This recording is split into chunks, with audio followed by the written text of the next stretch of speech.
नमस्कार सर. नमस्कार.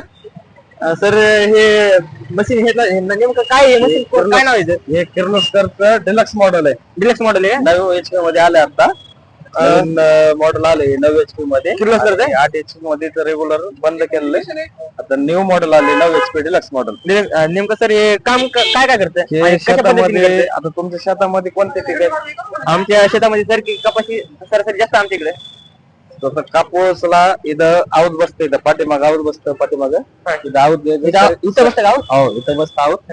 सरकीला पाळी वगैरे घालायला जर ऊस फळबाग हळद ह्याला जर तुम्हाला माती लावायची असेल तर याचा रोटा 100% काम करतोय. माती लावायला त्याला काही प्रॉब्लेम नाही. या रोट्याने तुम्ही माती वगैरे लावू शकता. म्हणजे ह्याची माती बी लावते ठीक आहे. हो तर सर आता जर काही शेतकऱ्यांच्या अशा अडचणी आहेत, त्यांना आऊट जाताना जर त्यांचा असा सिस्टम नसलं हे बाजूला काढून टाकते का? हो रोटा बाजूला काढून तुम्ही आऊत बसू शकता पाठीमाग. तर हे बाजूला कशा पद्धतीने निघतंय सांगता का? इथं 2 बोल्ट आहे. हे 2 बोल्ट खोलले की हे रोटा तुमचा बाजूला निघतो. इझी काढायला अवघड नाही, सोपं आहे. हे नेट काढले की रोटा बाजूला निघून जातो. बाहेर निघतो रोटा.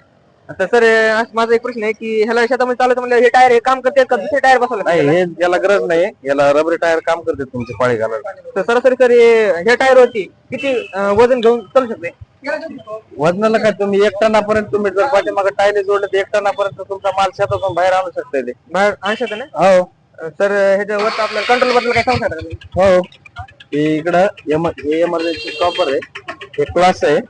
हा गेअर आहे. 3 गेअर आहेत याला एकूण.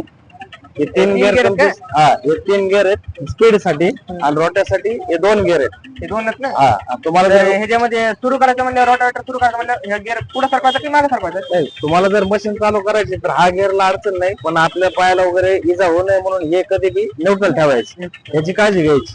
न्यूट्रल ठेवायची. मशीन गेअर मध्ये पण चालू होती. मशीन हे असं केलं की न्यूट्रल मध्ये मशीन ठेवायची. हे इमर्जन्सी स्टॉपर आहे.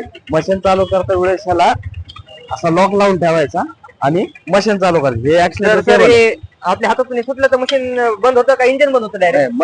डायरेक्ट तुमची इंजन मशीन स्टॉप होते जागेवरती. इंजिन बी बंद होतं ना? हो तर पाहू शकता ह्याच्यामुळे आपल्या असा फायदा होतो. मशीन जर आपल्या हातातून सुटलं तर आपल्या शरीराला कोणत्याही प्रकारची हानी होणार नाही. त्याच्यासाठी खास करून हे सिस्टम दिलेलं आहे आपल्याला. हा ते याला हे सेफ्टी लॉक आहे. हा तुम्हाला तर सर हे नेमकं क्लच आहे का काय आहे? नेमकं काय आहे? एक क्लास आणि इमर्जन्सी स्टॉपर. कालचं क्लास आहे आणि इमर्जन्सी स्टॉपर आहे. हे लॉक लावल्यानंतर इमर्जन्सी स्टॉपर तुमचं दाबून राहते. त्याच्यामुळे तुम्हाला मशीन चालू होते. हे जर तुमचं ओपन राहिलं तर मशीन चालू होणार नाही.